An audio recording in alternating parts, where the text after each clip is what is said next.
क्या कभी जंगल में कुछ पेड़ और जानवरों के सिवा कुछ अनोखा हो सकता है? मतलब कुछ ऐसा जो इंसान की समझ से परे हो और जब तक समझ आए तब तक बहुत देर हो जाए। पेश है जंगल का गहरा राज।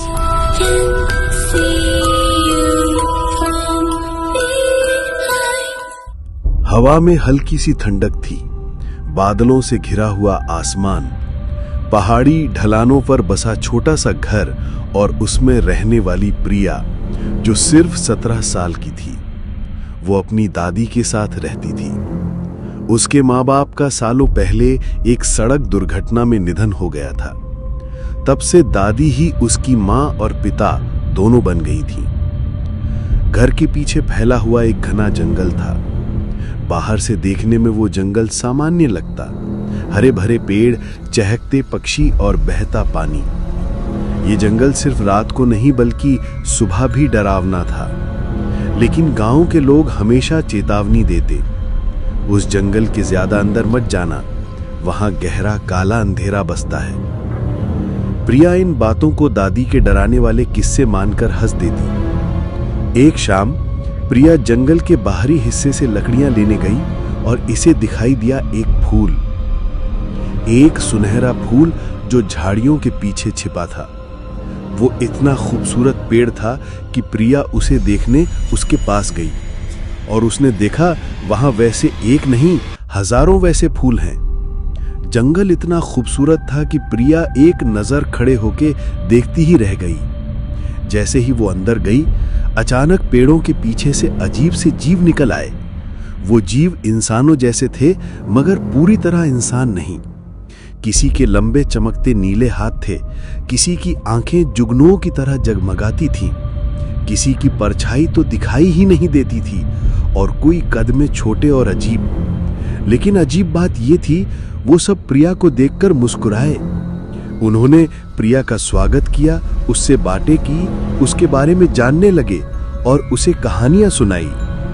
धीरे धीरे प्रिया का हर दिन जंगल में बीतने लगा। दादी को लगा वो फूल पत्तियां तोड़ने जाती है, पर असल में प्रिया को वहां दोस्त मिल गए थे, ऐसे दोस्त जिनको कोई और नहीं देख सकता था। कुछ हफ्तों तक सब अच्छा चला, फिर जंगल का मिजाज बदलने लगा। कभी अचानक हवा थम जाती और पेड़ों के बीच सन्नाटा फैल जाता, कभी जमीन के नीचे से किसी के चीखने की आवाज आती और कभी वही दोस्त जिन्हें प्रिया अपना मान बैठी थी उससे अजीब सी निगाहों से घूरने लगते। एक रात उनमें से एक जीव ने धीरे से कहा, प्रिया, तुम हमेशा हमारे साथ क्यों नहीं रहती? इंसानों के पास लौटने की जरूरत ही क्या है? प्रिया चौंक गई। वो हंसकर बोली, मेरी दादी अकेले रह जाएंगी। पर जीवों की हंसी डरावनी थी। हम तुम्हारी असली फैमिली हैं, तुम्हारी दादी नहीं। अगले दिन जब प्रिया जंगल गई तो उसे वहां अपने माँ पिता की आवाजें सुनाई दी। प्रिया, हम यहाँ हैं, तुम्हें हमारे पास आना होगा। वो कांप गई।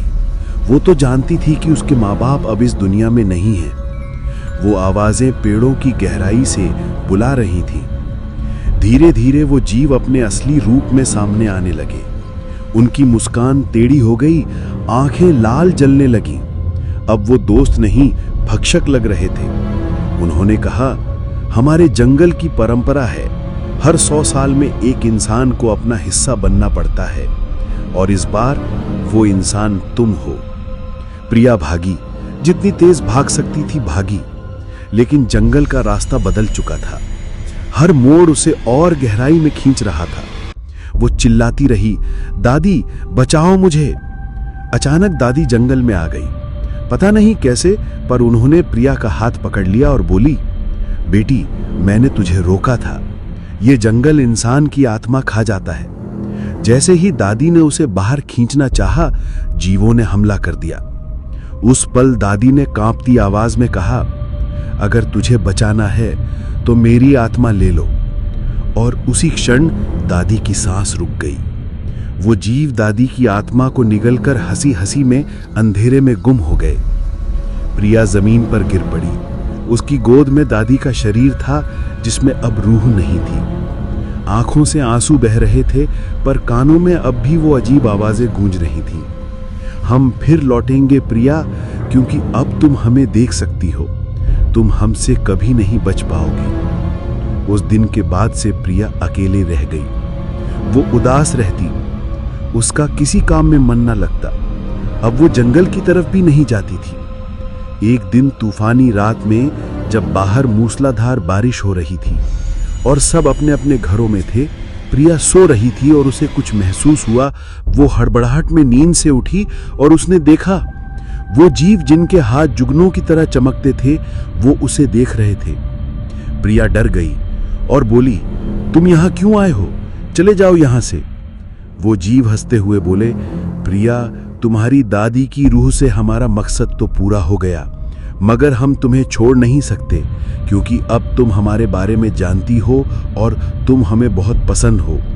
ये कहते उन जीवों ने प्रिया की रूह अपने अंदर खींच ली और चले गए। अगले दिन गांव वालों ने देखा कि प्रिया के घर का दरवाजा बंद है और अब शाम हो गई थी, पर कोई हलचल नहीं थी। गांव वालों ने मिलकर गेट तोड़ा और देखा जमीन पर प्रिया की लाश पड़ी थी। वो बहुत डर गए। समय बीतने लगा। इस घटना को हुए 2 हफ्ते बीत गए थे, लेकिन गांव के लोग कहते हैं जब भी रात को हवा तेज चलती है, प्रिया की रोने की आवाज जंगल से आती है और कभी-कभी पेड़ों के पीछे लाल आंखें झिलमिलाती दिखती हैं। क्या आप कभी जंगल के इतना अंदर जाना चाहोगे कि वहां से लौटना मुमकिन ही ना हो?